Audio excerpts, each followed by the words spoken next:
Come on, y'all. Come on, y'all. Come on, y'all. Slant. Slant. All right, Paulie, let's go.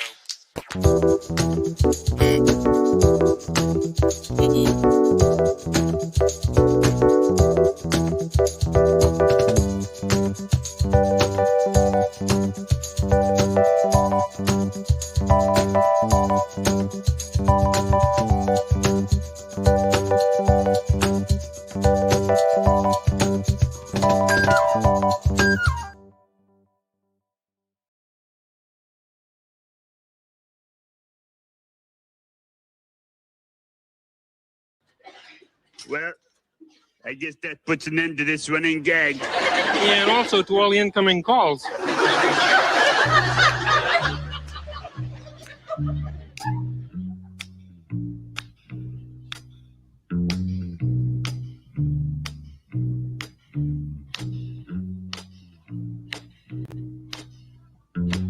Never know how much I love you. Never know how much I care. When you put your arms around me, I get a fever that's so hard to bear. You give me fever when you kiss me, fever when you hold me tight, fever in the morning, fever all through the night.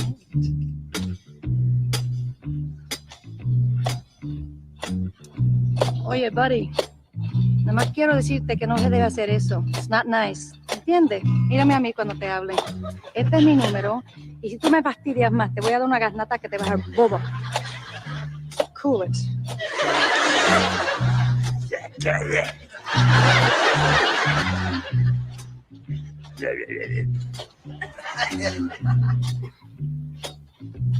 Hey, what's happening, everybody? Lights up the morning. Welcome to the Moonlights pre-show. up the night. It's Paulie here. I light up when This is you Rita call Moreno. Let my me know. name, 'cause you know I'm Can someone in the gonna chat treat give me you a right. You give me thumbs up fever if my mic when you kiss me. is sounding decent? So yeah, if you can hear my mic, that'd be great. This is Rita Moreno on The Muppet Show back in the 70s.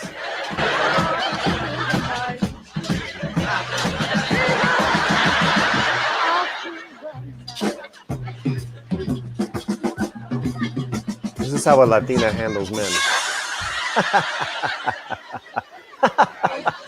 My kind of woman. Just my kind of woman. Yeah, baby. Oh, yeah. That's awesome, man.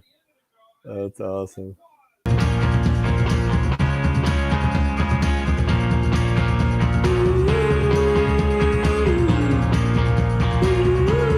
Cool.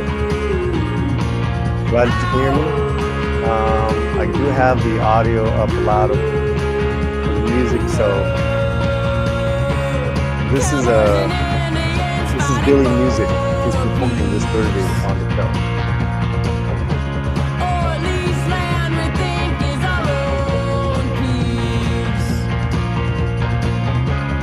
Okay.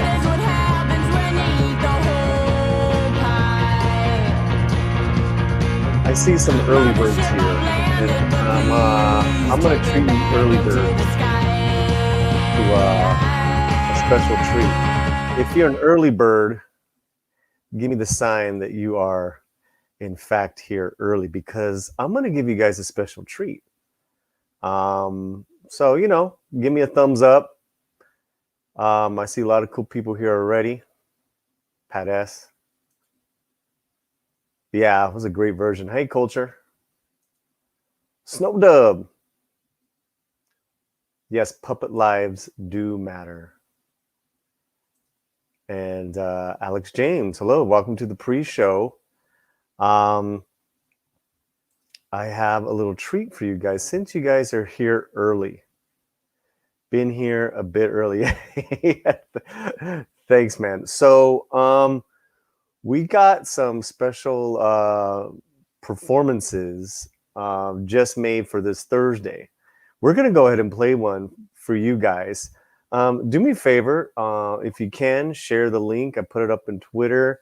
Let people know that we're just warming up and all that razzmatazz and goody, goody, goody, good jazz. So let's treat you guys. And if you guys are big Tarantino fans, there's a Tarantino connection specifically to the movie Kill Bill Volume 2. And that's all I'm going to say.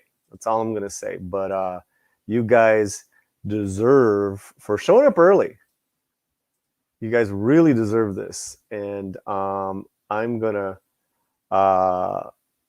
that's right, Slantino's Assemble. Eric K., we're going to get you on the show later today, man. You got to come on the show. So this is, well, I'm just gonna let it play. I want to hear what you guys have to say in the chat. All right, here we go. Okay, pause it. Make sure we got good volume. Let's play it.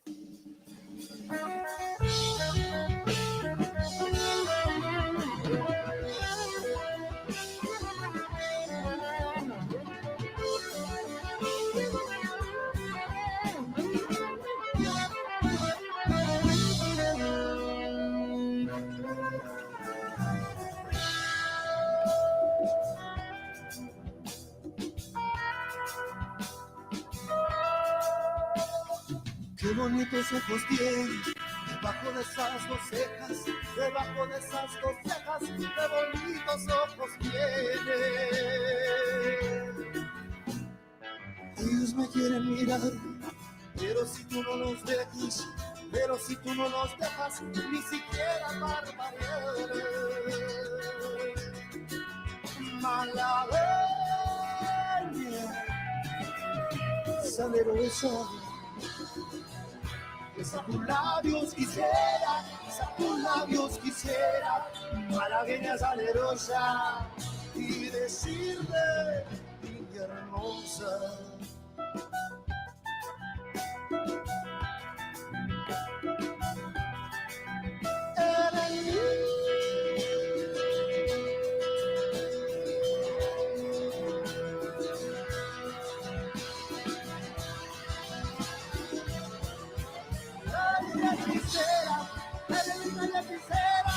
Como el canto de una rosa.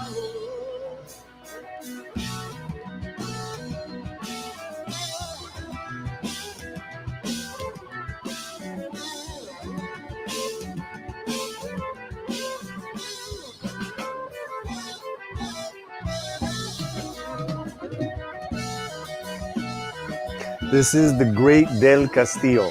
The song is called Malagueña Salarosa. The great Alex Ruiz is the lead singer, and this song is featured on Kill Bill Volume 2 at the end of the movie, as well as Once Upon a Time in Mexico. Oh. Paris, we're going to play it again at the end of the hour, but this is for you guys who came early. Yo no te ofrezco riquezas, te ofrezco mi corazón, a cambio de mi pobreza.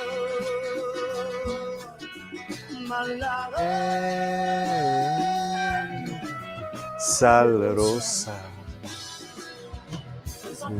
Dios quisiera, Dios quisiera, Salagueña salerosa, y decirle, niña hermosa. Yeah. Who's loving this song, guys? Come on, let me know. There he goes. He holds that note.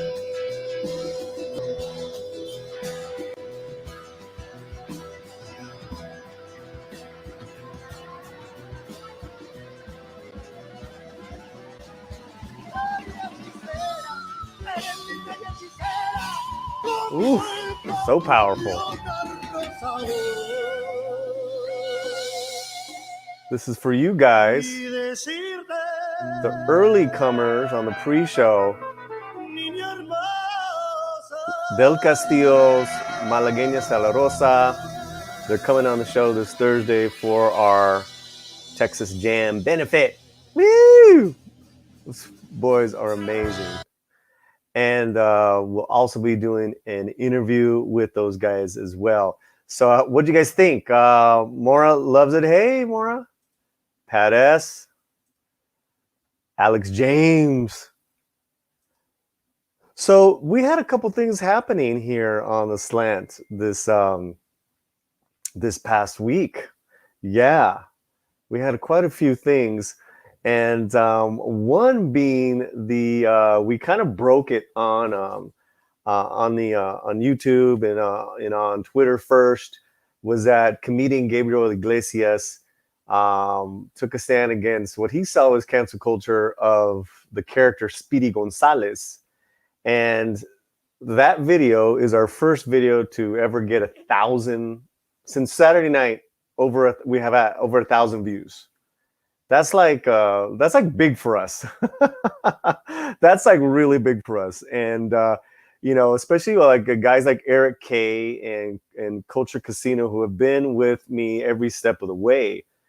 That happened. That's a big deal. And then also we got 800 subscribers. But you're in for a treat. I want to play one more thing, and then we're gonna turn the lights on and welcome back dear co-host, friend of ours. I'm very, very happy. He looks good. He looks sharp.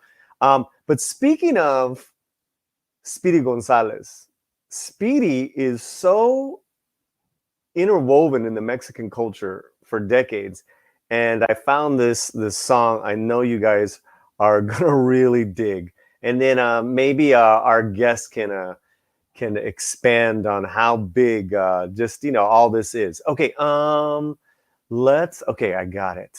We're gonna share. I'm gonna share screen. Oh wait, I gotta stop this. Yeah, stop screen. There we go. Oh, look at me, all nice and big. And now we're gonna share screen. And we're gonna go to where is he? There he is. Take it away, Tintan.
Come on, yo.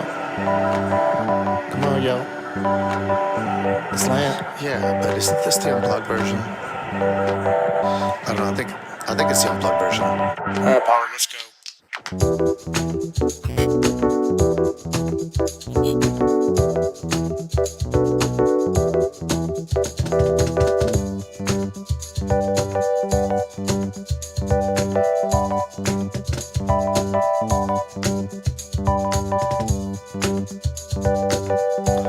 All right, listen, y'all.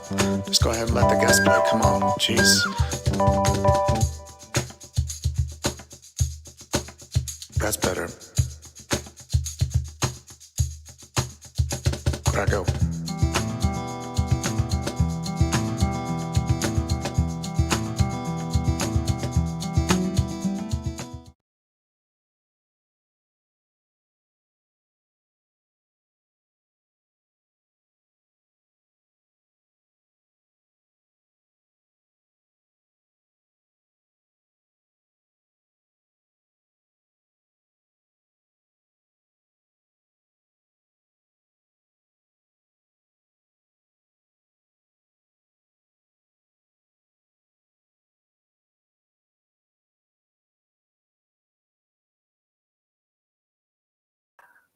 Okay, I keep doing that.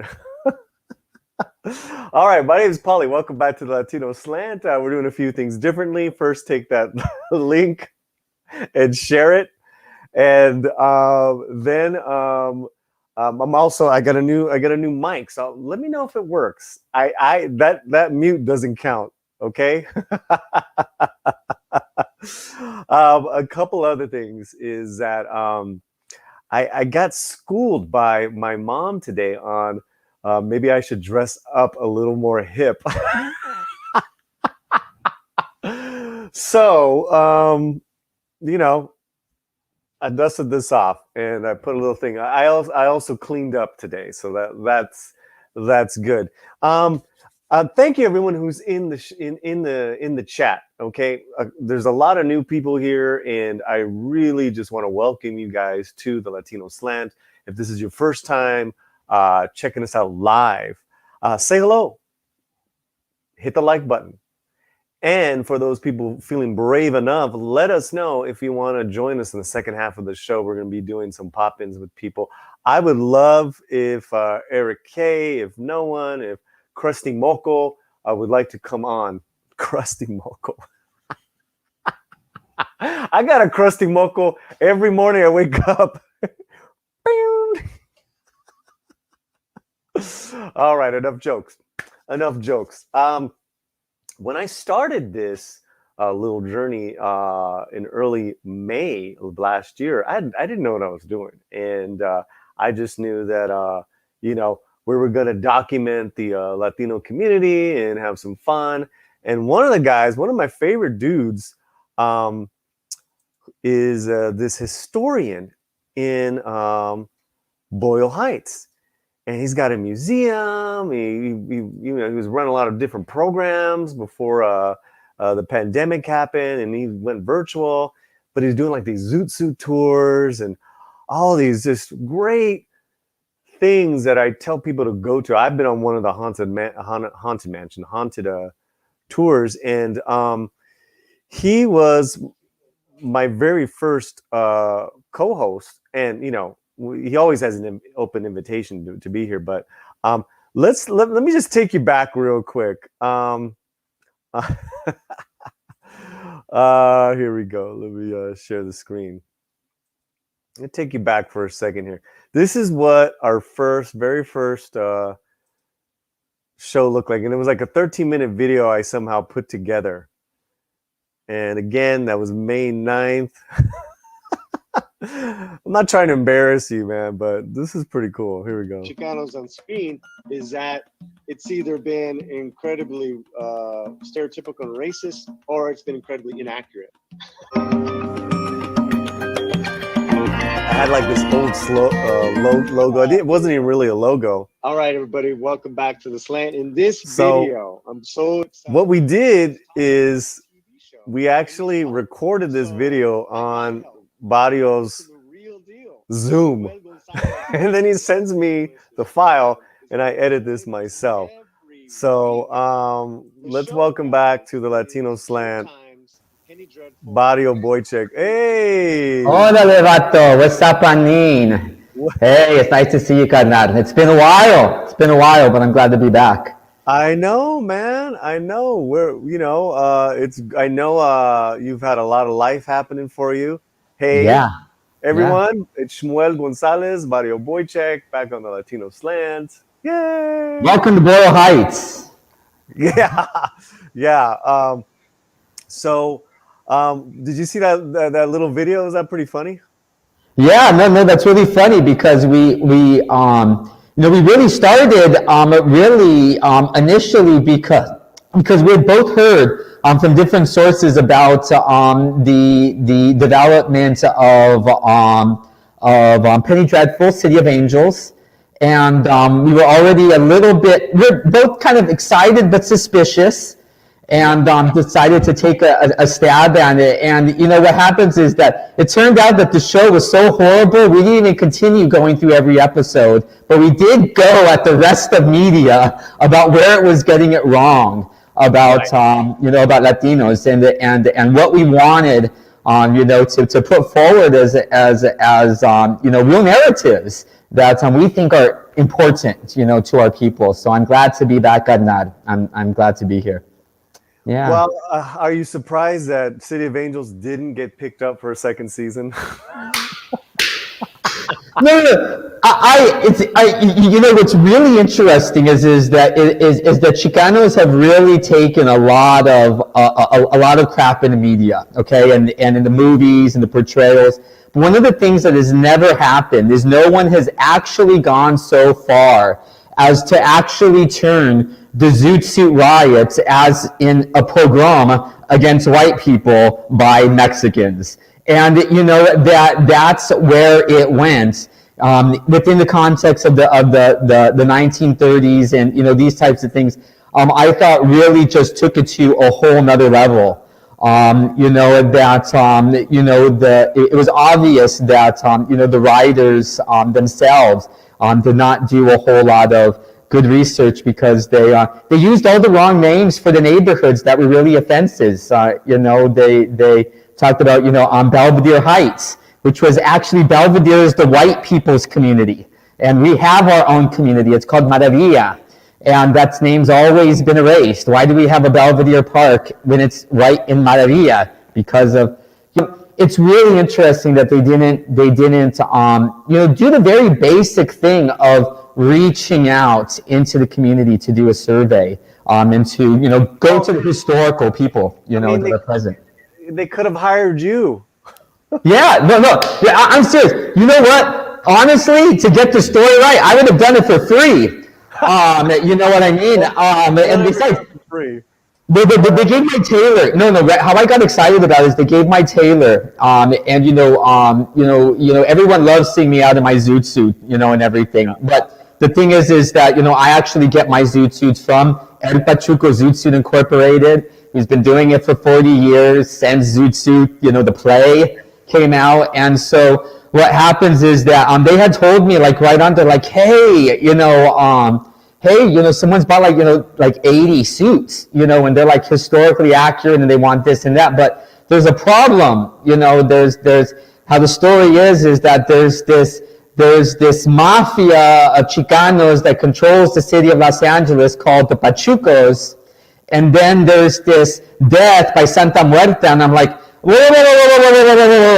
It's I started like sputtering in my brain, like a bad Chevy, and that was it. Yeah, and for people that are like, wait, what's going on? There was a show on Showtime called City of Angels, Penny Dreadful City of Angels. Had nothing to do with the first Penny Dreadful. Exactly. Same creator. And it's this very modern take on the late 30s and Chicanos and Yahtzees, and it was just god awful. And it was so awful. It was like offensive, because it was just like, I don't know, man. I don't know. Not, we hadn't talked about it in a while. I'm getting upset, but I know. But that's because the thing is that it's really funny that we moved on from what, this is not so important. Look at all these other things out here that we're noticing that are important, for us to talk about and to raise awareness, and look at how many talented people out there that we need to be highlighting. And so I'm glad to be back, but it's been a hard year on me. I'm sorry I've been gone the past few months, but for Latino families, especially for conservative families, the toll of COVID-19 has been outrageous, and like in all conservative families, people have tended to not want to follow the rules, or tend to make up the rules for themselves, unfortunately, that type of living has led to death in my family, and the consequences of it, were hard. I really, once I started losing the strongest men in my family, the ones who had given me all the stories that I hand out to you now, it really just, took a toll on me that I was gone. I really lost it. And for a short period, lost about 20 years of sobriety and got it back very quickly because I realized God, I'm too damn old for this. And number two, I'm trying too hard to survive this zombie apocalypse. Let's get back on the wagon. And so I'm very grateful for everyone who has been there for me. That when I said I was having trouble, but I'm going to take care of this, no one questioned me. They're like, yeah, you are. And so I'm back here to say thank you to everyone who's been there for me. So yeah, well, guys, if you're just getting here, our guest is Barrio Boychik, Shmuel Gonzalez. He's like the founder and lead guy at the Boyle Heights Museum in East LA. I mean, he's there right now. And maybe you can in the private chat put the link on. Why don't you type in the link while I say hello to people? Yeah. Pat S, who's been with us early, he says, I liked your Edward James Olmos mustache you're rocking. Yeah, I can grow that so easily. You're Muslim uncle. Orale, wait. All right. Theme Park Casual. Hey, kids. Hey, Theme Park. Good to see you. And Clobbering Times is here. Clobbering, I hope you're doing well. Everyone's nice and busy. So, here's the thing, I sent you that story. It seems like such a silly non-issue of canceling or trying to cancel a cartoon character. But this one kind of like struck a chord with not only Fluffy, but with a lot of people in the Mexican community. Okay. First off, I am Shmuel Gonzalez. Okay, do you know that being a hyperactive kid, Speedy Gonzalez has been associated with me for a long time. And long before the Ritalin, they called me Speedy Gonzalez. So the thing is that the character was in real reflection. And thank you for adding in, the Tintan reference there. And, he's like a Lalo Guerrero, our Mexican style Lalo Guerrero, who does makes chiste, out of, some of his songs, they're parodies. And, but Speedy Gonzalez is one of those central ones that is well known in Mexico. Well known. So, Tintan, the song I played, if you could compare them to like a Jim Carrey of our day back then, or chistoso, but for him to sing about Speedy, that's a pretty big deal. Oh yeah, and he was he was kind of like he was hip. He was a hip character, and so for him to talk about it, made it a big thing. But the thing about it is what made the Speedy Gonzalez, kind of character so kind of workable for Mexican Americans, for Mexicanos as well. I understand this growing up in Mexico. One of the things is that when you look at the Looney Tune references and everything, it's you have the other characters that are just these lazy, shiftless, ratones that are always on siesta. Okay, and that's the thing is that it takes a very colonial, Ramona 1880s, kind of, lead all the Midwesterners westward, to the sleepy. These sleepy places out here, and Mexicans were always placed as these people that were had no real jobs, or just kind of these shiftless people who are always on siesta. And then you have this character like Speedy Gonzalez that turns it on its head, and so really becomes really one of these very empowering characters, and one that I've always associated with. And so I really don't see the problem. I think that people are getting overly sensitive about this one. Honestly, Pepe Le Pew I can understand. I'm sorry, I have two teenage girls, what I mean, and I You know, I'm trying not to bring out my baseball bat, you know, and so I understand the problem about Pepe Le Pew. Okay, there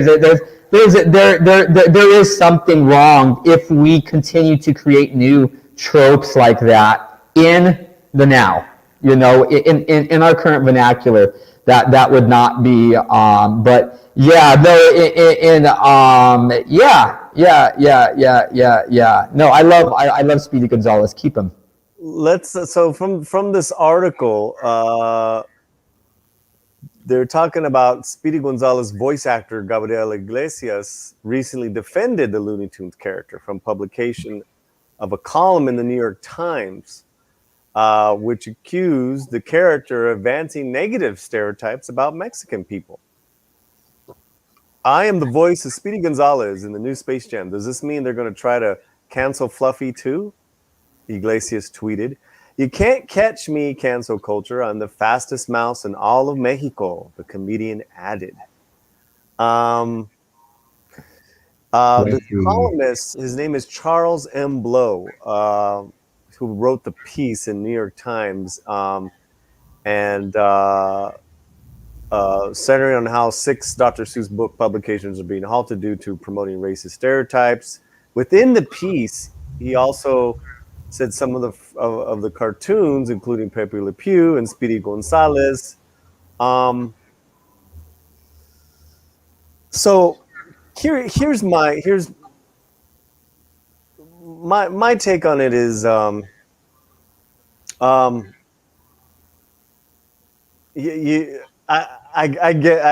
get why, you know, having problems with Pepe Le Pew, but it's a cartoon, right? And they were cartoons, you know, meant for adults, the Looney Tunes, back in the day. Yeah, exactly. You know, and some of these, you know, should just kind of remain back in the day, right? But I you know, I don't know. I think once you start canceling one thing, but not that, but then cancel that, but not that, it's a slippery slope. I found it great that first off, in the new Space Jams, Pepe Le Pew was not meant to be a character at all. Wasn't even thought of as being a character, but they did actually consider Speedy Gonzalez. That's rather interesting. That there would be that type of, you know, that I didn't expect that one. I was like, you know, the French guy is out, the Mexican guy's in. You know what I mean? I'm just like, wow. I was like, this was automatic. You know, that's cool. In addition to Iglesias' defense of the animated mouse, director James Gunn chimed in on the controversy, connected the conversation to the ongoing trend of cancel culture. He says, "I don't think there are many people here on the left or right who think Harvey Weinstein shouldn't have been canceled for what he did," the director tweeted. "Likewise, there are all nuanced conversations. I think most Latin people love Speedy Gonzalez, which is a pretty good argument that he shouldn't be canceled." Yeah. No, you know what? I've always explained it kind of this way, and I try to explain it to meaningful people is that there is often for Anglos there is a difference between, you know, actual need and crisis and you know, perceived need and crisis. And, you know, I think there's kind of a disconnect in, you know, how, you know, it should be taken in consideration, you know, how us people feel about that. I mean, let me use for example, I mean, even within some of these, you know, Looney Tunes and some of the other very famous cartoons, Tom and Jerry, you know, they do some pretty necessarily unsavory representations of zoot suiters. However, every zooter I know loves those. You know what I mean? It's you know what I mean? Absolutely. I mean, that's their favorite part. You know what I mean? That you know, they're a little chingon in these, you know, in these episodes and everything. And so it has its, I think that's one of the things is that it's hard for people outside of our own, cultural experience to really contextualize. They perceive a need and an offense where there really isn't one. Well, we got because I put the videos up, and like I was saying, like that one video has like gotten over 1,000 views and tons of comments, and not only is everyone backing up Speedy, but they're questioning why this New York Times writer, who's not a Latino, is writing about this. Like it's like you don't even know what you're talking about. Yeah. Is that so there's. See, you start cracking that egg, and it's like, whoa, wait a minute. How what do you know about our culture? Yeah. It's almost like, he wasn't created by Mexicanos, but he's been embraced for decades, like you said, Yeah. So, okay. A lot of people chiming in. Shellback, I disagree about Pepe. The female always gets the better of him, so therefore canceling him is stupid. All right. What else do we got here? And I think that's 70 Show says hello. Sketch Therapy. I bet Elmira is next. She's another version of Fluffy, and these people like trees more than humans. They don't think much of humans. Who's Elmira? Is that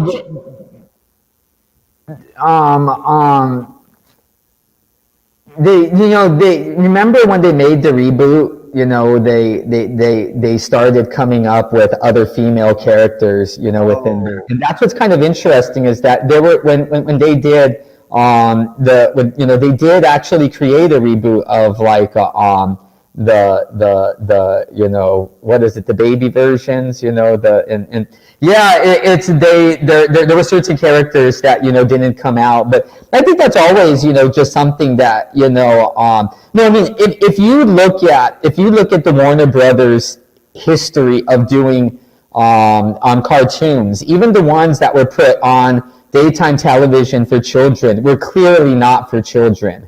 I mean, you know what I mean? It's like sometimes I sit back there and I'm just like, oh yeah. Well, look at what I played earlier.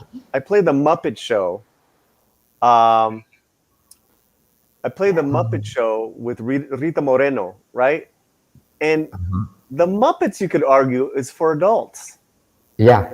And they're canceling aspects of the Muppet Show. They're putting, it's like, dude, that was the show for that time and space.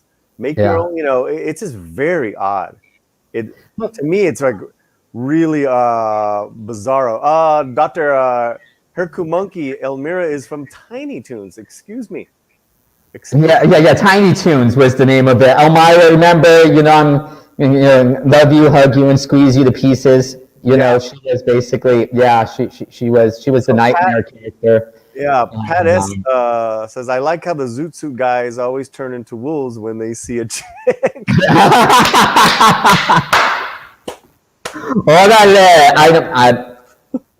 Yes. I can co-sign to this. And then Sketch Therapy admits, I'm very high, okay? Mucha mota, and this screen is very tiny. I'm in me orthography.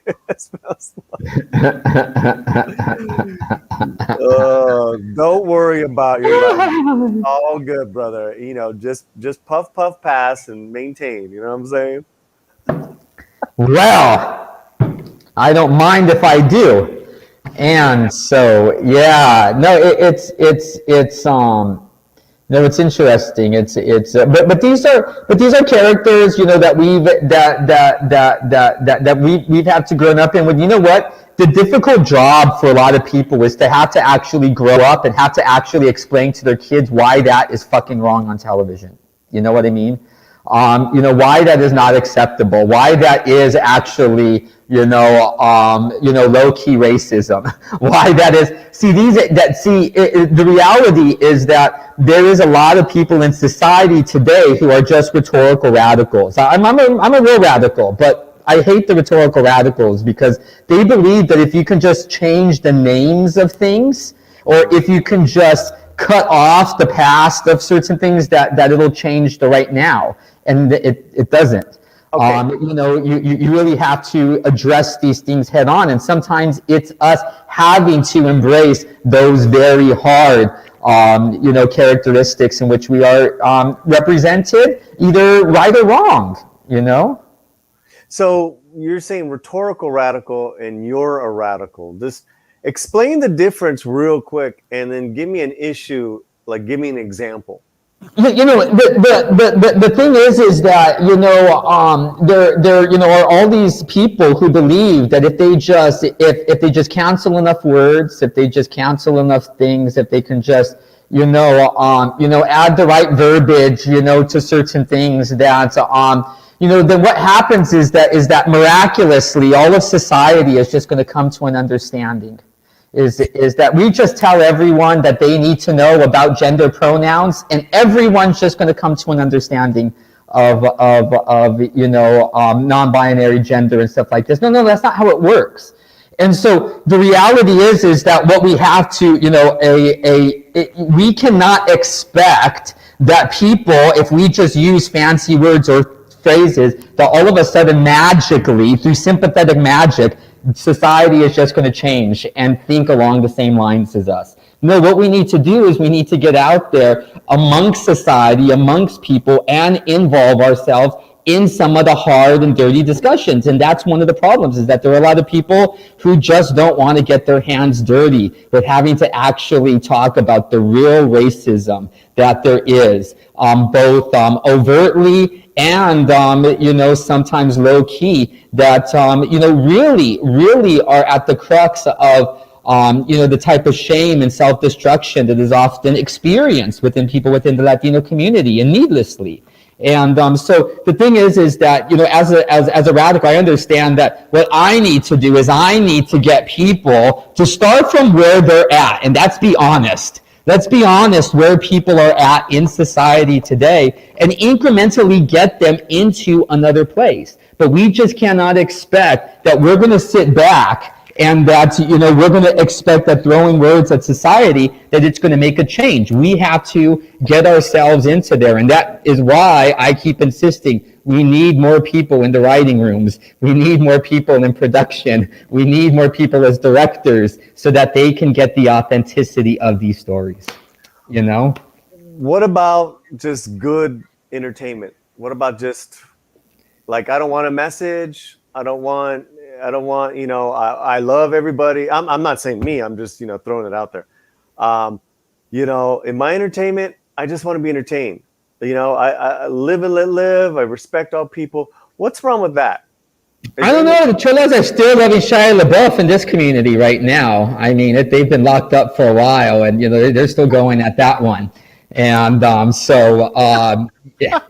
I kind of saw that one coming. I didn't see it as strong as it really is. It's kind of tsunami. But it's you know what? I mean, quite honestly, I think one of the things that really needs to be important. Let me be honest about this. One of the things that really, at one point in the late 80s, early 90s, what really bugged me about, for instance, gay cinema. Because you know what? Everyone in these damn movies had to be a saintly person who was going to die persecuted of AIDS. You know what I mean? And that was the only narrative that there was. You see what I mean? There was no survival. There was no ordinary message. It was that every gay person just ends up becoming, this, saintly martyr, to this horrible, tragic illness. And that's all there was in gay cinema for nearly a decade. And, what happens is that a lot of people just kind of turned off. And what happens is that there are people that find this. No. We're not just going to sit here and we're going to be just talking about AIDS and discrimination stories. We're going to show you the way that we really live, and you know what? You're going to love it. And you know what? And that really worked for gay cinema. That really brought the life that we see within the LGBT cinema that we see today.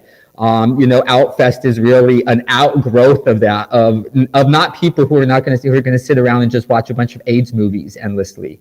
No, they wanted to see something else that was more reflective of the life experience of people within a global context. So, yeah. Yeah, we had a discussion last week with our guest because there's a trans actor who says that, there should be a non-binary category in the Golden Globes or the SAG Awards.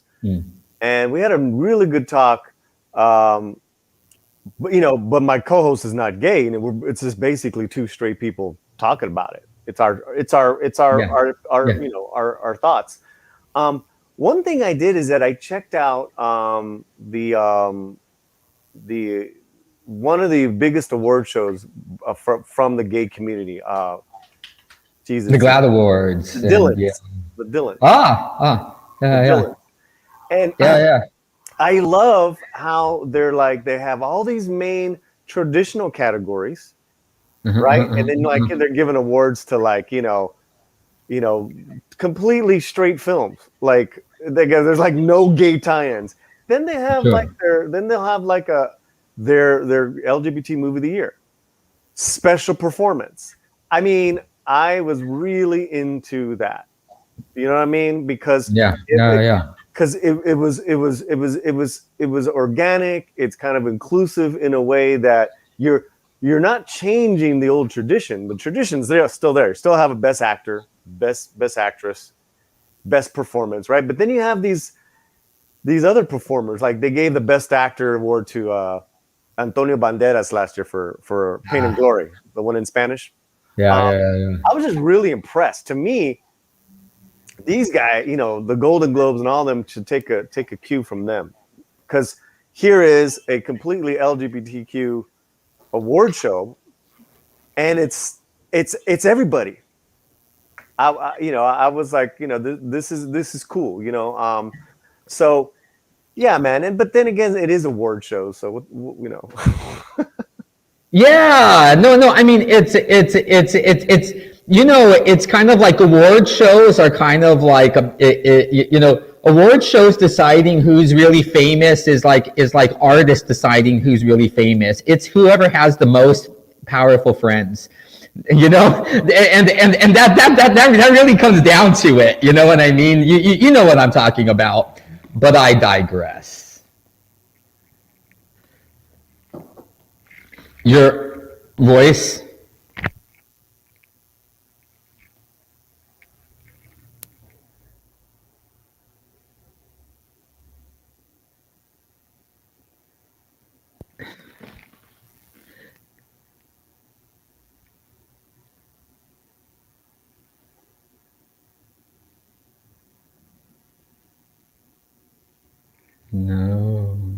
No, we don't hear you, but we will get you back in a second.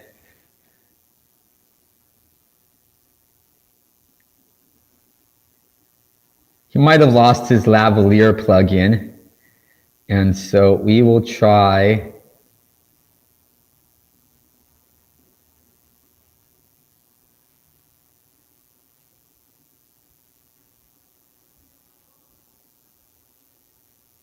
Yeah, I think you have yourself muted on your box, on your computer.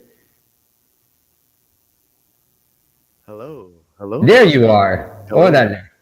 So I think what happened is I have this lavalier, but the lavalier and this piece is charged.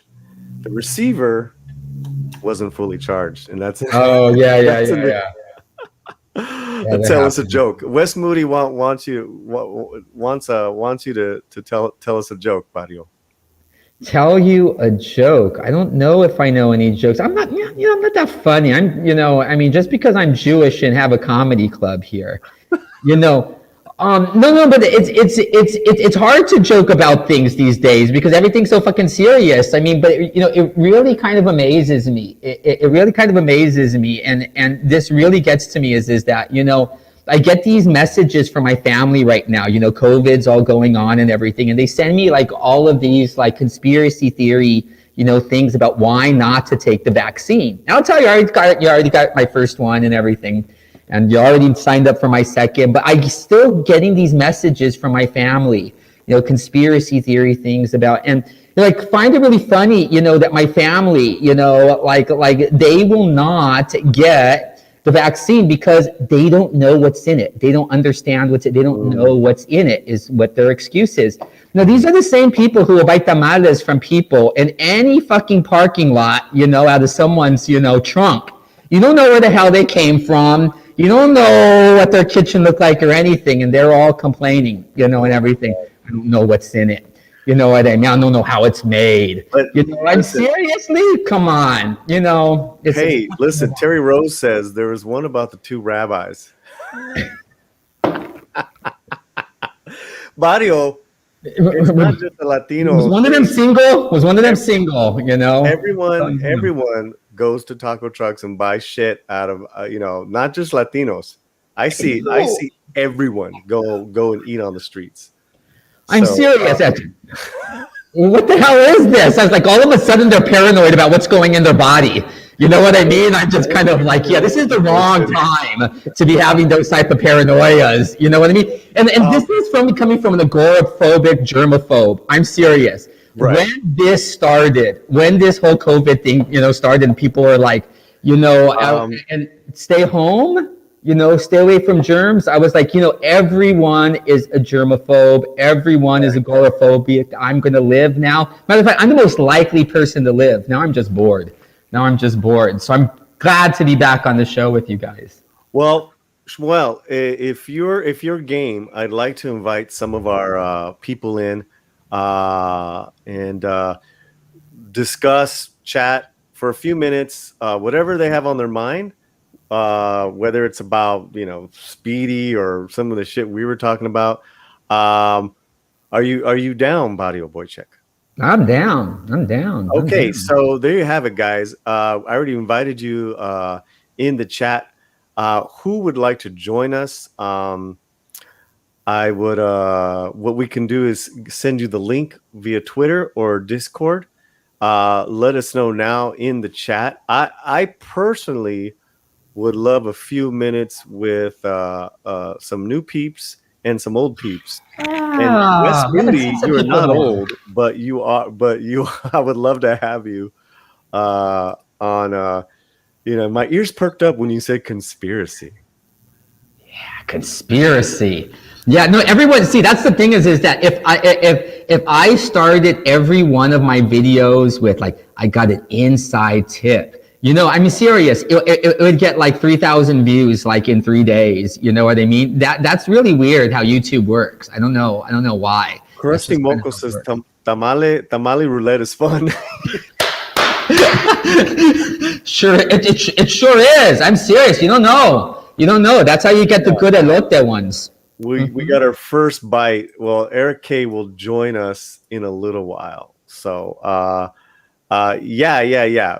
Let's get Shell back in here, and that'll be great. So yeah, we'll send the invite out and copy the link. I'll send it to your Twitter, Mr. Shell. And ¿qué más? Yeah. So tell us about what's going on with the museum, man. What's going on with the museum? What sucks is that, they closed museums last March, okay? And they were one of the first things that were to close. And so, that was really hard. We actually did our last Zoot Suit Riot bus tour. It was, I had inside tip of what was coming, that they were going to be doing basically the stay-at-home order, but we did a Zoot Suit Riot bus tour on a Sunday. Monday was when they did the stay-at-home order. And so what happens is that it was just kind of surreal, in which we had to turn around very, very quickly. And really, what was really, really sad is that a lot of the exhibits that we have behind here, such as our current one and our permanent home one that we were waiting to get installed for about a year, finally it came about. And so with the help of UCLA, they came and brought our Boyle Heights exhibit that goes through the multicultural history from Brooklyn Avenue to Cesar Chavez, and multicultural histories in Boyle Heights. And so we got our exhibit and everything. We were actually planning for a grand opening, and then COVID hit. And so pretty much like no one has seen the exhibits here except for like my buddies, musicians who've been recording in our music studios in the back and take inspiration from the exhibits that we have here, because a lot of it's dedicated to Chicano music. And so what we did is that, believe it or not, we kept going up with walking tours up until October. When I saw that the numbers were starting to rise, and when my partner, who is still stationed in Germany right now doing science work, told me, the numbers are getting too high, you need to put a stop to it. I did, and shortly after, they shut down pretty much any form of outside event. So we haven't had like really any tours or any programming since October. And just with Hanukkah in between there and stuff like that. But we plan to open again in the month of April. And so right after Passover, so that's like the second week of April, we are planning to reopen, and we're going to get back to doing walking tours. But I would love to get back to doing ghost tours. It's just going to take a little bit more work. I'm not going to lie to you. Being in the barrio is a lot rougher these days. It is a lot more like the 90s than I would care to admit. But it's because people are isolated. We've all started used to walking by ourselves and not kind of watching out for each other. Normally, I don't have to worry about getting mugged. I know that my next door neighbors are going to get them and beat the hell out of them long before the police actually come. They're going to have to be saved, from the Hollenbeck, division. But when we're kind of in isolation, it's harder for people to get out. So that's one of the benefits of doing outside walking tours, is that we have fresh air, we can social distance, but also safely be able to, go through the neighborhood, within groups, and, get back to talking history, because that's really what keeps this entirely funded, is, just tour money. And we've never, ever had to take a grant, never had to beg the government, never had to, give in to, any big philanthropy who ask you, to basically, change, what you do and what your ethic is in order to fit their grant model. I just talk about the community and the resources that have always brought people to this community that need to be maintained. And you guys have helped me keep this. But I've been paying for this for a year while it's been closed, with hope that we would get to the other end. So I'm really happy to, in April, be welcoming you back. We have plenty of masks and PPE. We have every color bandana, disposable, PPE piece you can think of. Anything you want, we got. But no, it's just teaching people how to be safe in order to be able to do the things that we like to enjoy again, especially keeping people like me safe. I don't, as many of you know, I don't have a good immune system. I have like nil of an immune system. I have like 20% of an immune system. If people don't follow the rules, the most likely person to die is me. And so, it's always, within that, people have, been good to me in, following the rules of PPE to help protect me. So I'm going to be happy to get back to doing outside tours. Well, let's invite our first pop-in guest. Bring him in. The great Shellback, TJC, representing turtles and French skunks. There we go. See, Yeah. I knew there had to be a guild. Yeah. Well, I mean, there is a chance that I've got, a Frenchman or two in my family tree. So, Sure, um, sure. but no, and I'd love to come down there and do one of those tours. I mean, to be honest, I've never really been that big on the, like LA or whatever. But, maybe if I went on one of your tours, to like the more, for lack of a better term, the real LA, Yeah, maybe, yeah. maybe that might, change things a little bit for me. I love San Diego. When I was in the Navy, we, Oh, we had yeah. to we had to go down to San Diego from Washington, where I was stationed, but because the Constellation, the aircraft carrier, was down in San Diego. So I've been down there, and I love that part there. But the most I've seen of LA is like that the Angel Stadium in Anaheim. Yeah, yeah, yeah. But Yeah. But So, no, I'm Shellback. curious though. I've Yeah. got a question real quick though. Yep. Please. So would it be bad form to me for me to wear one of my old sailor uniforms on the Zoot Suit tour? No, no, you know what, Another thing would be a dick. you would actually be doing me a favor because do you know that I actually originally was going to advertise the tour as the White Sailor Riots tour, and people were like, what are you talking about? I was like, but they were the ones who drunk and had all the good bottles, you know what I mean? Yeah. And people were like, and people were, kind of laughing about that. I was like, but no, the kids won't. Only the old people will get it. The kids won't get it. And I was like, oh man. But it's really kind of funny because a lot of the people who got attacked as zoot suiters were people who were waiting to go away to Navy and Merchant Marines and stuff like this, and they were actually on shore leave themselves, just waiting Oh, wow. for their for their departure day. So talk about bad luck, you know what I mean? Right. I would like to rethink my enlistment now. Yeah. You show up to an enlistment with a few black eyes and Right. Right. What the hell happened to you, son? Well, that guy right over there kicked my ass about 2 hours ago. we call that hazing. Yeah. And so it is I think what's wonderful about Los Angeles is that people don't think that Los Angeles has any history. And when you connect people back to I'm serious, like Lincoln Heights up here, like the neighborhood up here, which was originally East LA, was created by the original the family of the first commander-in-chief of the Confederate Army before Robert E. Lee dies in the saddle. Interesting. Very, very interesting, strange characters, how people end up on the opposite side of a country and transverse back and forth like it's nothing. And I get car sick just, going to Berkeley. You know what I mean?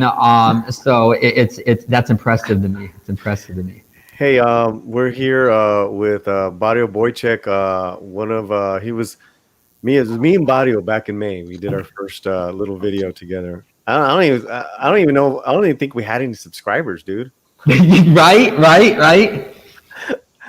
And we just crossed 800. Like, oh, nice. Let's get the cups out. Nice, brother. Nice. Órale, vato. And we keep getting more and more new subscribers. Just during right now the show, we just had a couple of new subscribers, and I'll get those names out in a minute. One thing that's happening this Thursday night here is the Texas Rock Jam, where we're going to be raising all the tips are going to go to feed displaced families in Central Texas from the power outages via food boxes. And Nina Nice. Diaz was the one who connected us with this nonprofit. Let's play a little Nina Diaz, and then we'll come right back with Shell and Mr. Barrio Boychik. Thank you guys. You guys having fun? Yeah. And you can put Nina on loop, dude. For all I care, you put. We'll be right back, guys. Here's Nina. Here's a new song called "This Crazy Feeling."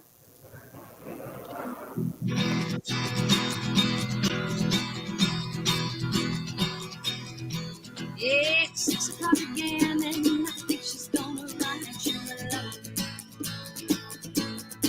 She's gonna tell you all about the way she felt the other night. And even though you told her once before you could never love her, she has this crazy feeling that something she's. Oh, she only wanted to tell you how it feels when you're away. Dream nothing will fall. Her burning love. It's 6 o'clock again, and she's gonna write another letter. She'll seal it with a kiss and get short right start tonight. Even though you told her once before you could never love her, she has this crazy feeling that something she's. Oh, she only wanted to tell you how it feels when you're away. Dream nothing will fall. Her burning love pains.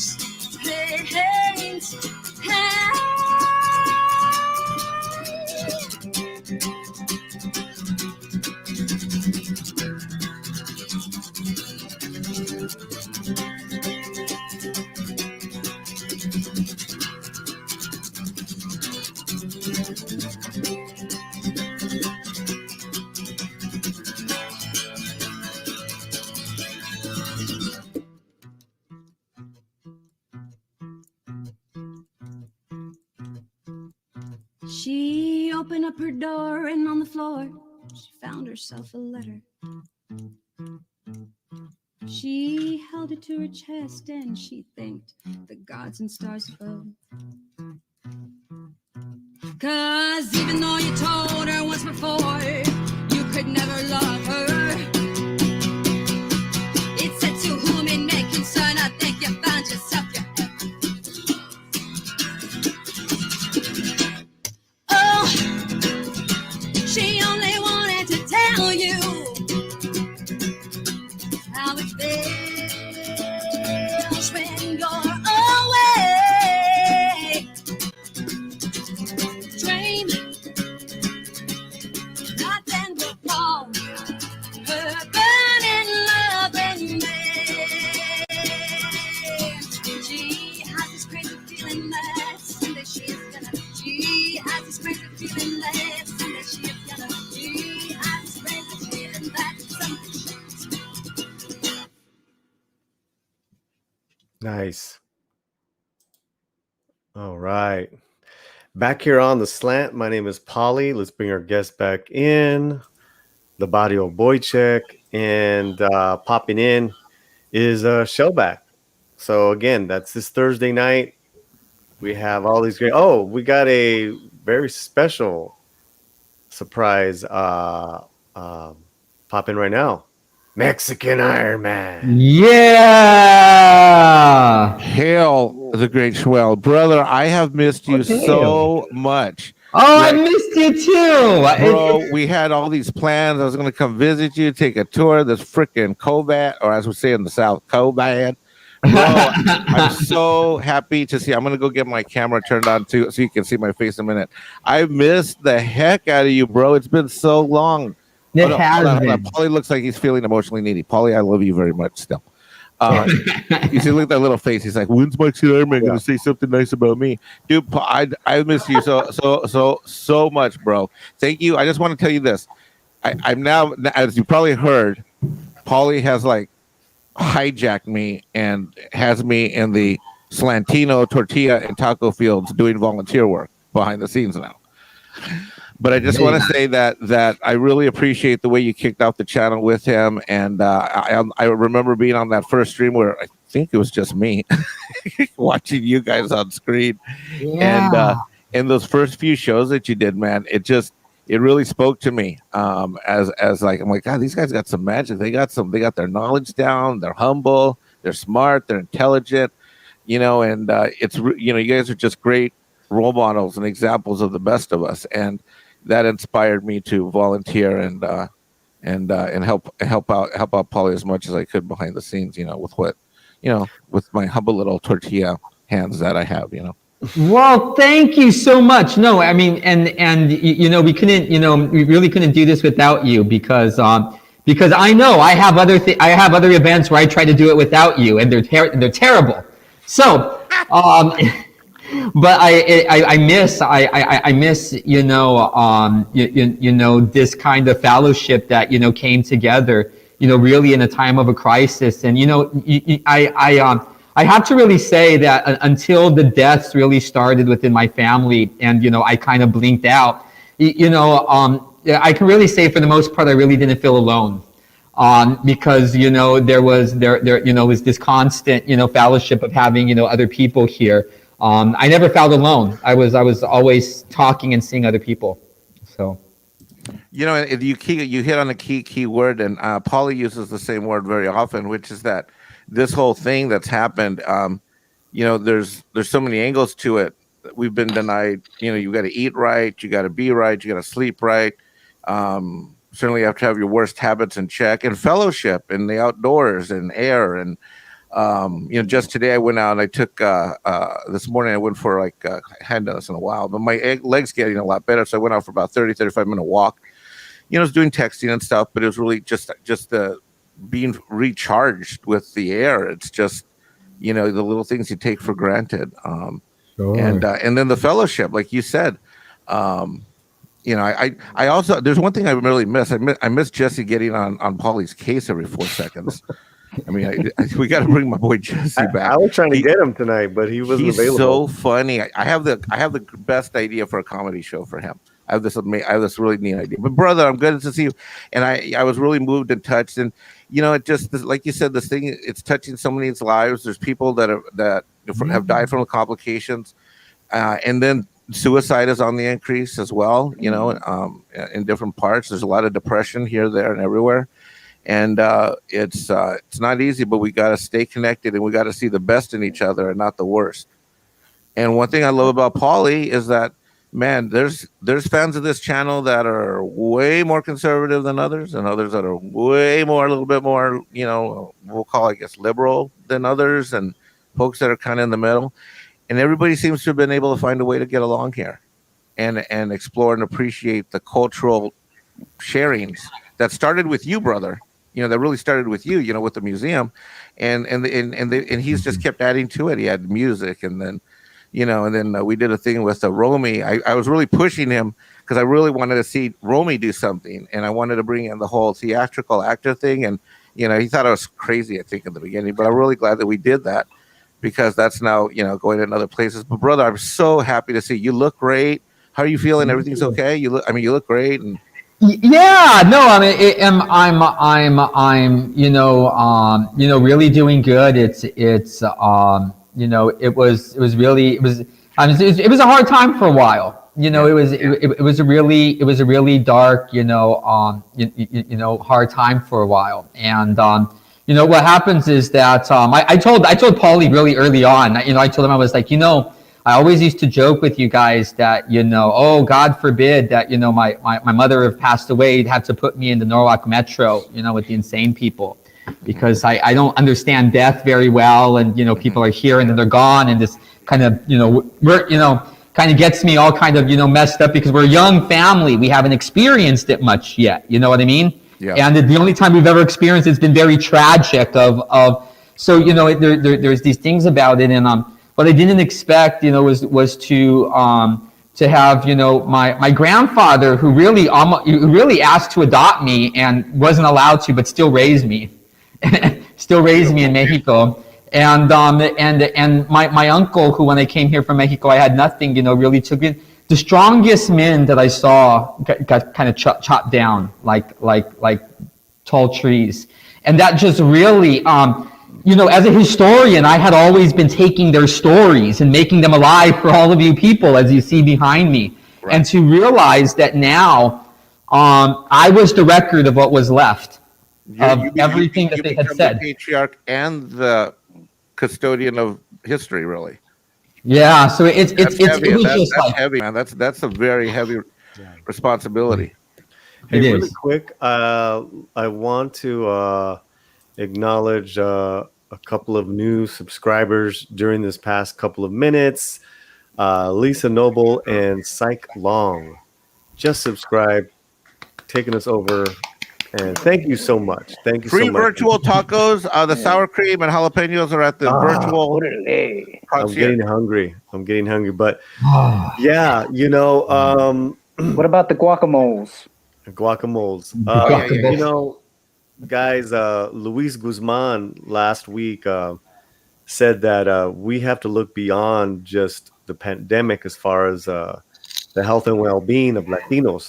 There's many killers. Not just one. Oh yeah, many killers, and we had a great talk about that on the here on the show, and it's as good to get Barrio back in the mix, man. Yeah, no. I'll tell you the truth. There are so many things right now that I'm having to talk about with people because they are real realities. The reality of people being out of work for a long time, the problems of people being hungry, the problems of how that is leading to violence. As a matter of fact, my neighborhood, Boyle Heights, East Los Angeles, has not been this violent since 1991. There is a shooting and stabbing on both corners every night now. There are, the opioid heroin epidemic that is overtaking really right now. In the midst of this is really out of control, and the way that people are suffering alone through a lot of this, in which there's really no way that you can get people to a clinic without killing them with the virus, in order to help them. And so many of us are having to really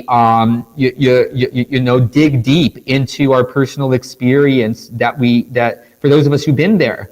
And, dig for this experience in order to lift each other up. I know what it's like to be a heroin addict, so I can tell people what it is like to really have to kick heroin and to have to do it the natural way, not with the Malibu, coma clinic.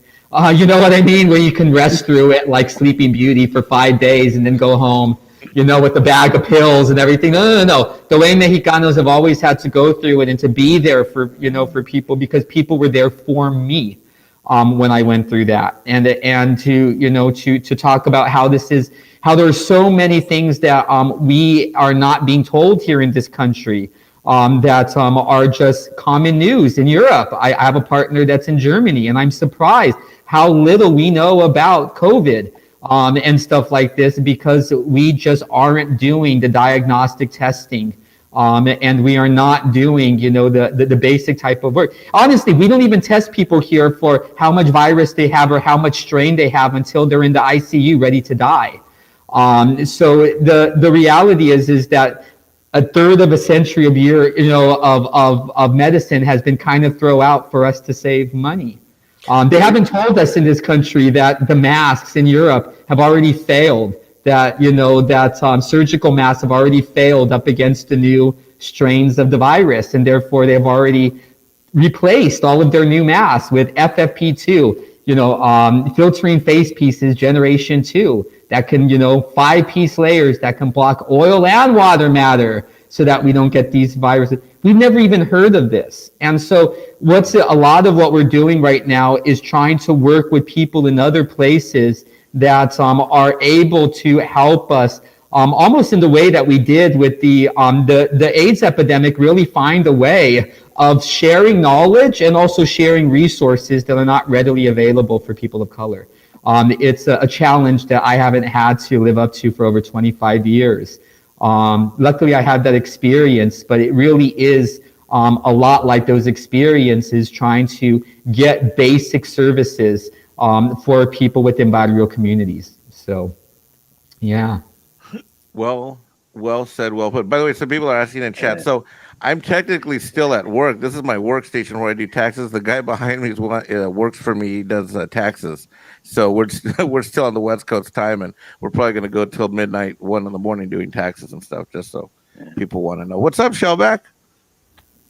Oh man, I'm just trying to make it there, Mexican Iron Man. Just trying to make it. Yep.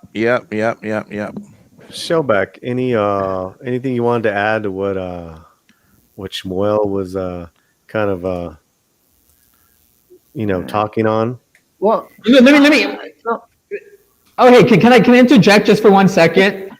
Because there's a comment here. Let me tell you something about this.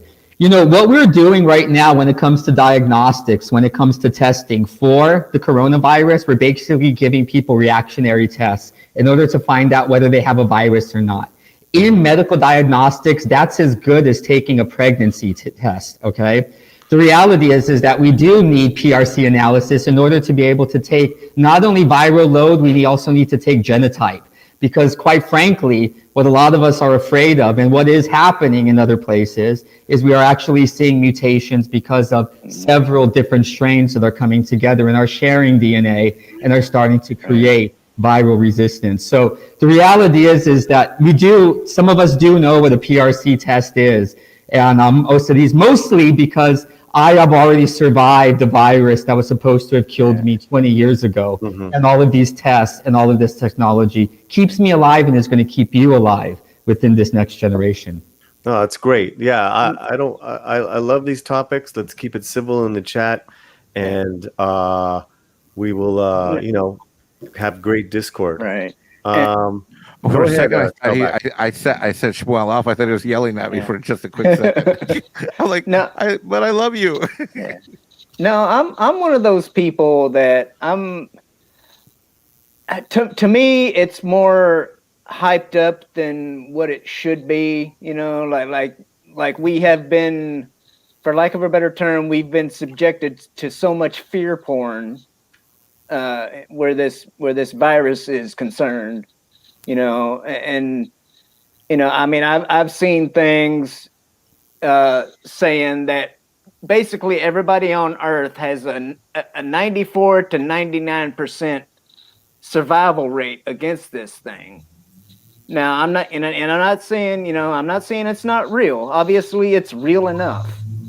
But as far as the path that they've the powers that be have put us down, the path that they made us all walk, with all the lockdowns and stuff, it's no bueno, man. I mean, we got, without being an expert statistician or anything like that, it is my honest and humble opinion that we've lost just as many, if not more, people to self-deletion than we have this virus. You're actually kind of right. You're actually quite right in a lot of this. And the truth is that if we actually did just a little bit more investing in medicine in this country, the reality is that we could actually come up with thresholds in order to know when someone is infectious and when they are not, and limit those people and those types of things. And, the reality is the cost benefit for treating those people instead of having to treat all of society has a great cost benefit to it. Yeah. And, I don't even get, I don't even get the quote unquote regular flu shot on a regular basis, so the past couple of times I've gotten, the regular flu shot, is because I was basically goaded into it. You know, it's like, oh, come on, man, come on, guy, come on. You know, it's especially if you're over 60. So, if you're over 60, if you're over 60, they'll always. Well, I actually just turned 50. Really, they're last already month. getting you. They're already getting you. But anyway, Hey, Shel, what is this that you shared? Well, it's kind of. I'd like to do a little shilling for somebody, if I could. I think it's related. What is this related to? Is this a pick me up? I wanna steer the conversation. It's got to do with suicide prevention. Okay. So. Oh yeah, right. big deal right now. Yeah. There's a big thing going on in the community. So let's talk about this, and then I want to start talking about some of the other things happening this week. So, all right, go ahead. A lot of people, whether you know or not, you know, in the audience, the geeks and gamers people, namely Uche Waniri, former NFL lineman, right? He actually got a hold of Zack Snyder himself, you know, and so the day before the Zack and the Snyder cut of the Justice League is supposed to be on HBO Max, right? On the 18th. So on the 17th, they're doing this fundraiser for suicide prevention, and so you know, I thought that was appropriate to bring up here, and it'd be really cool if, you know, they could get as many people as possible to at least, you know, share this on social media. You know, if, like, you know, me, you know, I don't, you know, I can't really hardly pay attention these days, never mind anything else. So, you know, that's going to be my contribution, is just putting out the word for this. But, you know, they have a goal of $50,000 for this fundraiser, and they've already raised 10 or over 10. Wow. That's great. So beautiful. So this is in a week. Let's next Wednesday. We'll grab the link. We'll grab the link and we'll share it clobbering times if you can do that. I really appreciate that. But we have our own event happening this Thursday night, Mexican Iron Man and Shel, thanks a lot, man. I'm gonna let you go. I want to actually close up the show in a minute. All right, brother? Oh, all right, cool. Okay, thanks a lot, brother. Nice talking to you, Boychik. Yeah, hey, be well out there and make sure to have fun every day. So, you know, I told the early birds, I gave them a treat, and we played Del Castillo for them, Mexican. And these guys are coming on Thursday night to perform along with Nina Diaz, Billy Music, and more. All tips are going towards food boxes for families in Central Texas. And I want to play a little bit. There's a couple of people that kind of just showed up, so I want to play a little bit, and we'll come back and we'll close it up. Sounds good? I mean, you're the boss, so yeah. All right, here we go.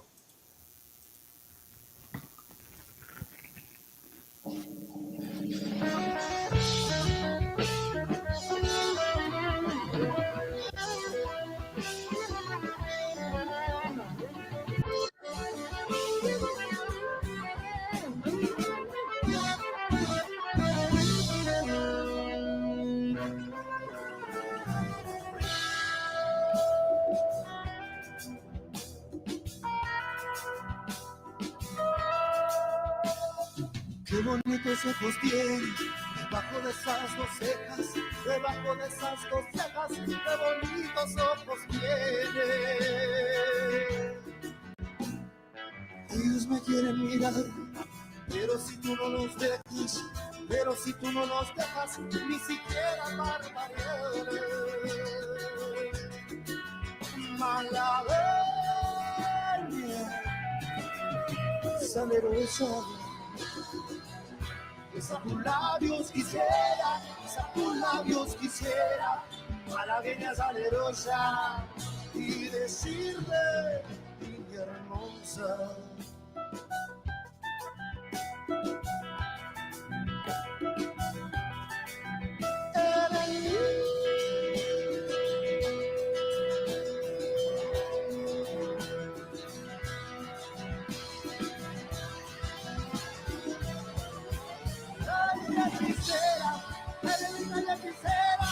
Como el canto de una rosa.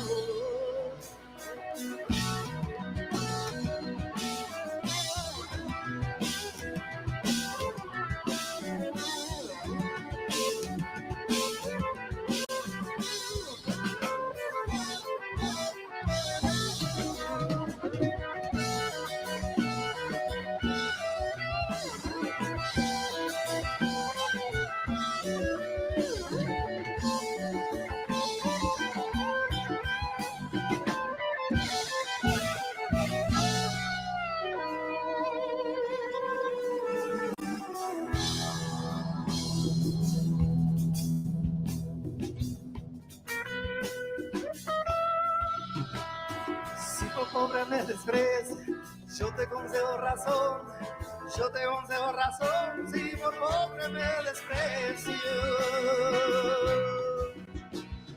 Yo no te ofrezco riquezas, te ofrezco mi corazón, te ofrezco mi corazón a cambio de mi pobreza.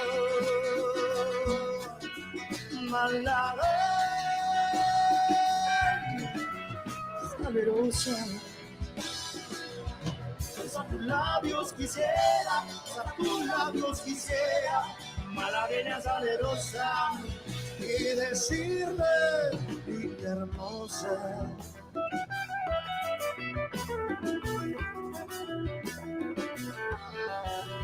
Eres mía.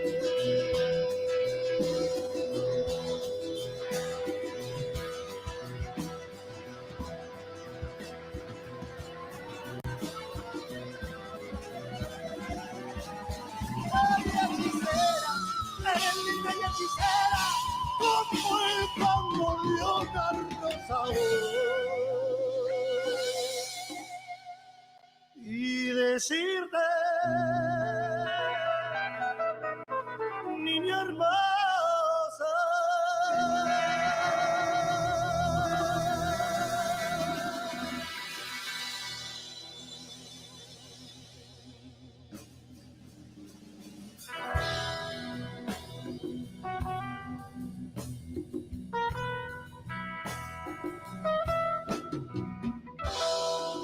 Que viva Italia, que viva Rusia ahí, que viva Francia, Argentina, Brasil, todo el mundo ahí. Le mandamos un buen abrazo y un beso a todos ahí. A ustedes. Cool. Did you tell us what city they're from? Did you tell us what city they're from? Austin, Texas. Austin, Texas. There you go. Yeah, See, Austin, Texas. good old Texicans. Good old Texicans. Wait, I That's- thought you're That East 70s rock Coast, band brother. says great pipes. We got a tip, and I want to play. we need more Texicans on the show. Yeah, definitely. Here you go. This is for you, RC.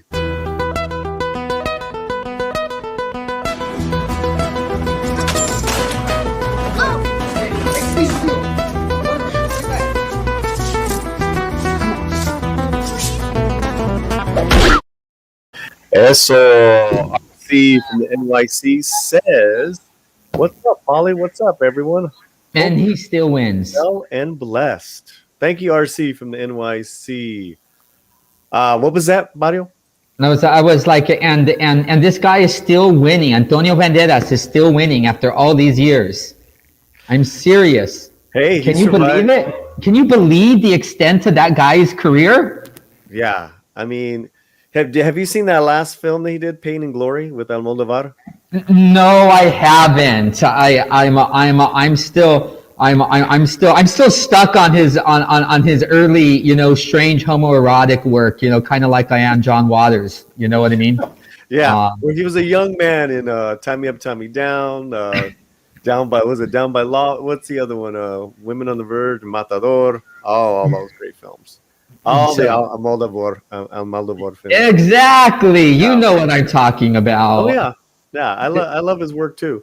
Yeah.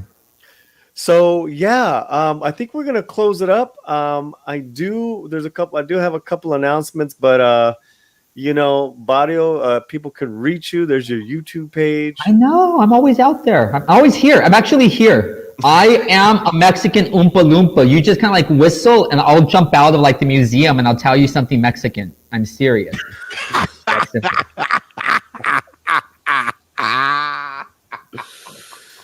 Oh, I missed him. Yeah. So this Thursday night, guys, 7 p.m. Pacific, the Texas Rock Jam. We're gonna have all these performers coming on and playing, raising some money. I want to announce next week our guest is gonna be Mandy Summers, the writer of Pirate Queen, creator of Super Dead, and co-host of Toxic Femininity. Wart the Wizard. Yeah, Wart the Wizard. So Mandy will be with us next week. She's a cool lady. She's a really cool lady. All right. Any parting words, gentlemen? Any parting words? No, it's great. It's great to be back, in touch with everyone. Everyone keep in touch with me. I'm not far away. I'm literally like always here.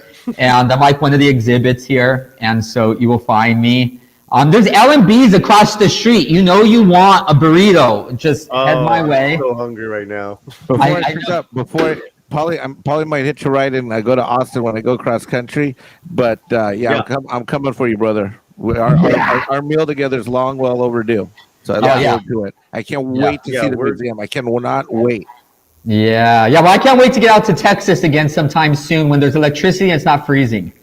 No, I always have this problem about getting grounded because of tornadoes or hurricanes. That's my bad luck about coming to Texas is I bring bad weather. We need to do a limpia on me. We need to take me to some curandera and have her put, sage and vapor rub and everything on me.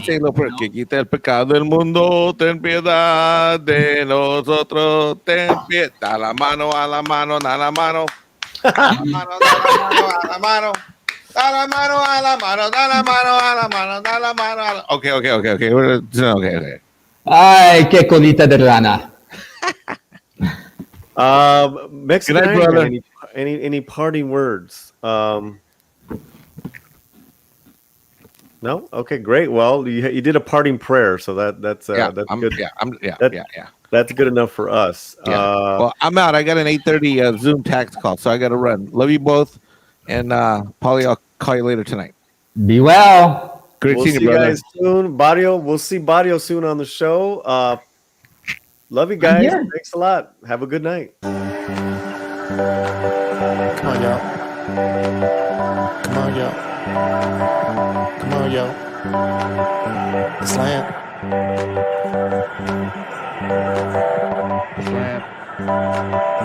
All right, Paulie, let's go.